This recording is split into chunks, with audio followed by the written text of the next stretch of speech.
All right, so this is one of those stories. The setup is so outrageous. Writing about it and reading about it already feels absurd, but to say it, I feel like one of those alien conspiracy theorists, whatever it is. This happened in Massachusetts, and it's a story that involves Andrew Quimere, who's written for Binge quite a bit and whose project is the Mass Dump. So here it goes. The setup is that in Massachusetts, we have cops who are on the job who have been charged with crimes in the past or currently or both.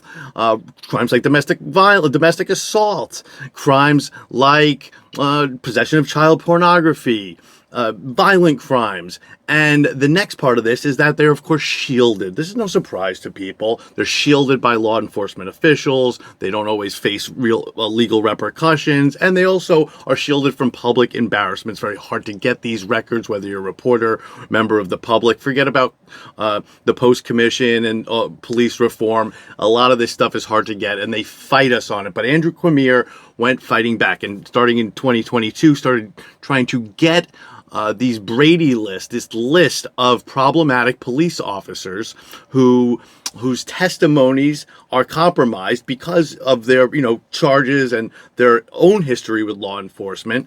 And Andrew went to Northwestern District Attorney David Sullivan here in Massachusetts for that Brady list in 2022, and basically Sullivan pushed back and ultimately did not produce everything. So as Quimere writes, Sullivan's office provided copies of the Brady disclosures but blacked out the names of the officers been charged with crimes, citing the state's criminal offender record information law. Okay, you get how funny this is? The cops are saying, no, we protect the rights of criminals. Of course, when the criminals are cops, all right? The next part of this story is that DA Sullivan actually went and spent, looks like about $16,000 at least to protect that opacity, to not produce that. But guess what?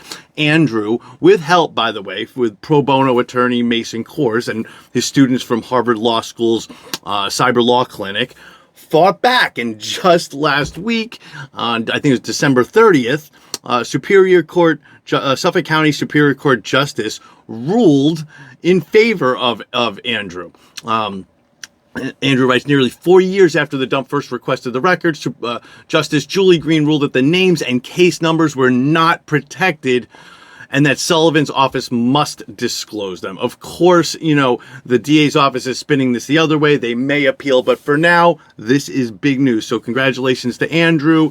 Sorry to everybody else. You have to live with all these dirty cops, but we are working our best. And, we've done other stories on this, but this is big news, and we're really hoping that we can follow up elsewhere.